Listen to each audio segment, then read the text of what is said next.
Hello everyone. I would like to tell you a little bit of a history lesson today and look at another one of Takara's transforming toy lines that I used to talk about every now and then but haven't really touched on in a long time. And it does serve as something of an important piece in Transformers history because if things had gone a little bit differently, we might not actually have Transformers today. We are going to be looking at Webdiver, and specifically Denno Bokenki Webdiver, or Cyber Adventure Record Webdiver, whichever version of the opening or the title you would like to use. This was a 2001 toy line of transforming vehicles into animalistic robots that was something of a stopgap for Takara. Now, for the context, we're going to have to take you all the way back to the mid to late 90s, and you are a Japanese toy company that just imported your partner's Beast-related transforming toys from America, and it went over pretty well. Cartoon was popular, toy line was popular. So you want to continue it, but the American production schedule for cartoons takes a lot longer than you really need it to go. So you need to fill the time.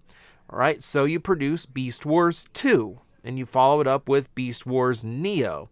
The problem is, neither cartoon goes over very well. They're very kid-centric, lower quality animation, and the toy line is exceptionally complicated in its transformation engineering, which is alienating a lot of your base audience. So what you end up with is a lackluster set of ratings and toy sales 2 years in a row for your own original properties. And then when the new set of Beast Wars is actually ready from America with Beast Wars medals, it's a little bit too late to actually save the toy line and save the Beast franchise. You try it one last time, you bring back vehicles, you set it back in a modern time, but once again, you pair a very kid-centric show with very complex toys that are more in line with what collectors want, and you get a recipe that just doesn't work. From here on out, it really depends on who you ask. Either Takara was planning to shut down Transformers for good, and after 4 failed toy lines and TV shows in a row, you'd probably be inclined to do the same. Or they were just on a temporary stopgap temporary hiatus while they tried different things. However it went, we know that from here on out, Takara would start working with Hasbro to develop toys together. Since Beast Wars seemed to do well before Takara got involved with it, it makes sense to kind of combine ideas from then on. But that doesn't mean Takara rests. While they're developing what could potentially be the next Transformers line, they produce Webdiver. Same idea, similar engineering style, similar concept, but very different in story. So, this is the year 2100.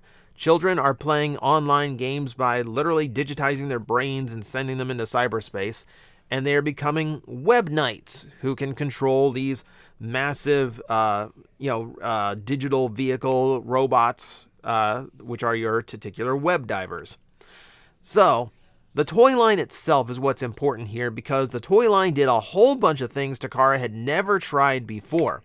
For starters, the design style was very cyber-centric, like how we kind of thought cyber design was in the early 2000s. Lots of like neon lines going through things like circuit board patterns, a lot of like really bright colors. What you were looking at here is, depending on how you want to pronounce it, it is Gladion or Gradion. You're not technically wrong no matter what. I'm gonna try and stick with Gladion because it's based on the term gladiator.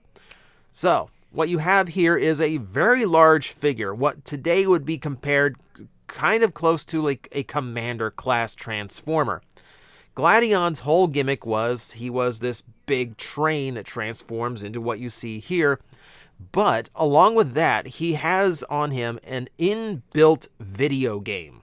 On the back of the toy or the top of the train mode, you have actual controls that you can use. He has a plug and play. Those like that the three prong cables, the red, white, yellow cables. You could plug those into your TV and it would play a very simple plug and play video game. If you transformed it while it was plugged in, it played an animation of the transformation every step of the way. If you put it next to other Webdiver vehicles and activated their infrared sensor, it would not only tell you information about the character in one mode. In the robot mode, it would actually allow the character to join in on the rudimentary game as upgrade armor or weapons. So you had this incredibly interactive series of toys that kind of tried to combine toys and video games long before Skylander figured out the proper formula. Gladion himself, Gladion, you'll excuse me if I bounce between pronunciations, is a fantastic figure, by the way. And yeah, just super solid, despite the translucent plastic he's built with. And I love the design. I love the design work on these. I love the bright colors. It's so different from anything Transformers was doing. Super cool toys. A lot of the smaller DX figures consisted of characters who would form armor or weapons for Gladion, and they always came in the form of animalistic robot modes, whether it was a Jaguar, a Phoenix, which was just straight up a Phoenix, it wasn't humanoid at all, or Sharkon here, who was my personal favorite and my first Webdiver toy ever, who was a hovercraft that turned into this big-headed shark man. He looks like what happens when you cross over Street Sharks and Transformers. I'm kind of here for that. But you see like that bright green that trails through the entire toy design. Like that was pretty consistent through the whole series. And if you wanted to, yes, the toys could also transform into the armor or weapons they did in the game to combine onto Gladion. This is the point where you would start hitting buttons in order to activate infrared signals and get the two toys to actually communicate. You know, this was 2001. Like for 2001, this is a pretty advanced system of play style.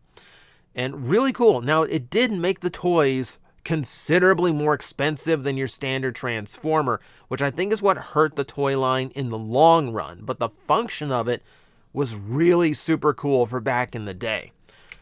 The toy line went all over the place. You could tell this was something of an experimental line.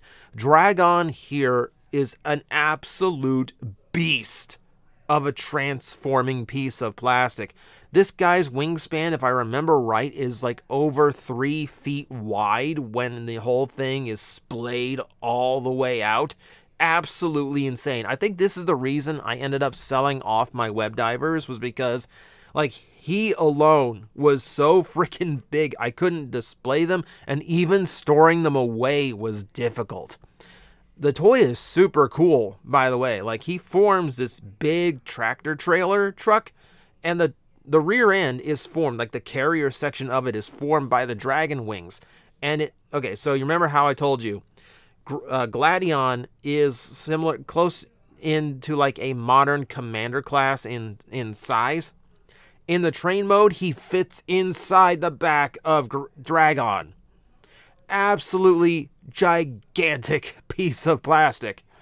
So they were not kidding around with this toy line, and a lot of the toys in this series were that big. Like there's 3 figures that are like gigantic. And then most of the others are not small by any means. Absolutely incredible. Absolutely incredible what they tried to get away with here. Let's meet Golemon. He is formed from 2 separate figures, which I can never remember the names of because they're pretty complicated names. Cerberion or Kirberion and Orthrion. They're based on Cerberus and Orthus, the Greek dogs with 3 and 2 heads respectively, which means the individual robots are not like humanoid robots at all. They're quadrupeds, they're animals.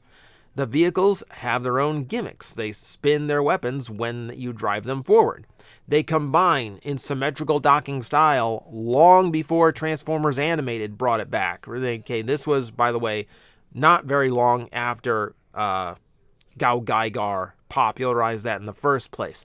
So, not bringing back something without too big of a break. And the fact that you had like a head for each individual one meant you had quite a bit of play value to this set. Like, in a way, it did symmetrical docking better than the ones who originated it. Very cool set of figures. And again, unique. You know, taking elements from the past, but still being unique in themselves, which is what I love the series for. Oh, you want to talk unique? Ho, ho, ho, ho, ho. Right, so what you're seeing here is probably the coolest piece of transforming plastic that ever did exist. This is gallery. I'm gonna call it galleon because it's a galleon. But the original Japanese name tried to fit the word Ryu in there because dragon, because wordplay in Japanese. But for the sake of easy pronunciation, I'm going with galleon. Pirate ship, dragon pirate ship. All right, already cool enough. But then you transform it into this massive pirate dragon with a massive sword and shield. I absolutely love this. Like turning like the back spine of the vehicle into this like, well, for starters, you've got like his cape, which is the sail. That's genius already. You've got the shield made from the base of the boat. Okay, a little bit of part forming. You've got this massive cutlass. This massive cutlass that I absolutely love, which was the spine of the dragon tail in the ship mode. Brilliant. Brilliant. Why this never came out even as like a weird like one-off thing in an American toy line in Transformers, I will never know because this is so freaking cool. I love this toy. It's a shame that this one actually has an assembly error that I see is pretty common. You can kind of see it in the back of this one where the rear section doesn't quite go together the way it's supposed to. So I don't think it was ever quite as perfect as it should have been, but the fact that it's so freaking cool, even as is, speaks volumes. God, I think this guy alone justifies the entire existence of Webdiver. The biggest toy of the line, Ditalion. What you're seeing here, I've never quite gotten like a straight answer whether this was a submarine, like this big fancy submarine, or whether this was a Final Fantasy style airship, which is how I kind of always interpreted it.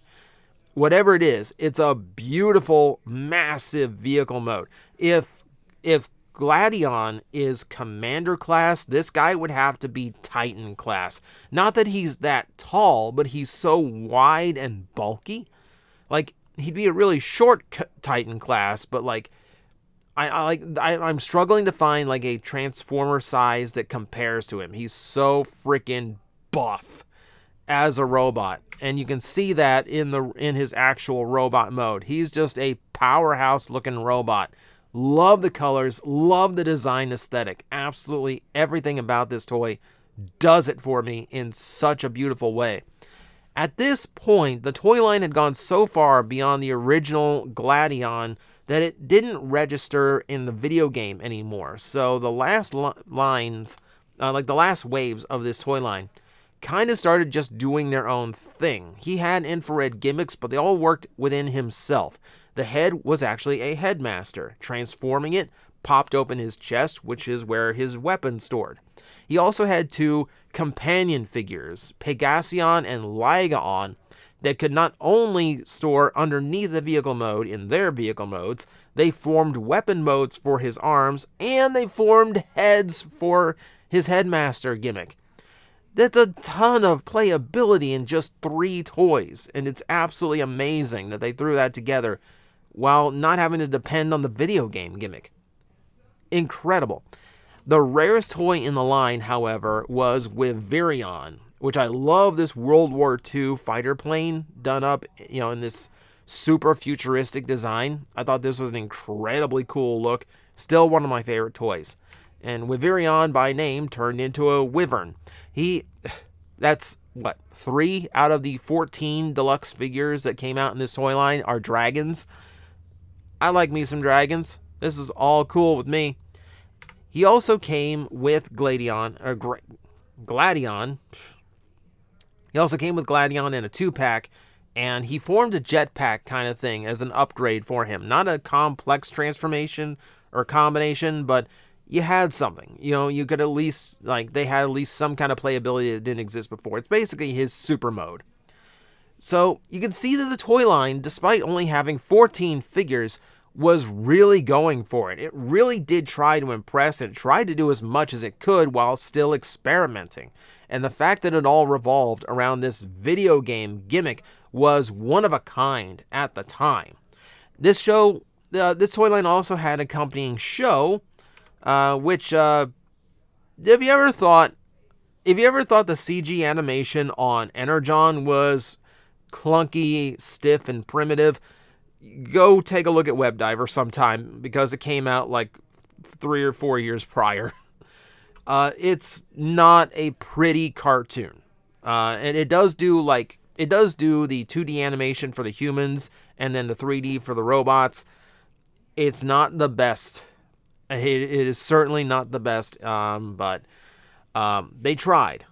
That's what I can say. Obviously, Webdiver did not last longer than a year. Takara would eventually come back with Micron Densetsu, which became Transformers Armada. Transformers came back and has been back ever since. And ever since then, Takara and Hasbro joint produced the Transformers, so the best ideas of both could come to the forefront and ultimately create better toys overall.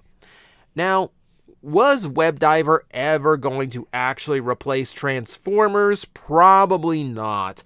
But you have to remember, at the time, there were no live-action movies. It wasn't the pop culture sensation it is today. It was just a toy line that might have just overstayed its welcome, or is just too dated to last with kids anymore. If Webdiver's play pattern proved successful, Transformers Armada may never have happened. Takara might have decided to go a different direction and go with what was making them money at the time. So, who knows? If it had worked, we might not have gone any farther with Transformers. We might be talking about Michael Bay's Webdiver movie for all we know.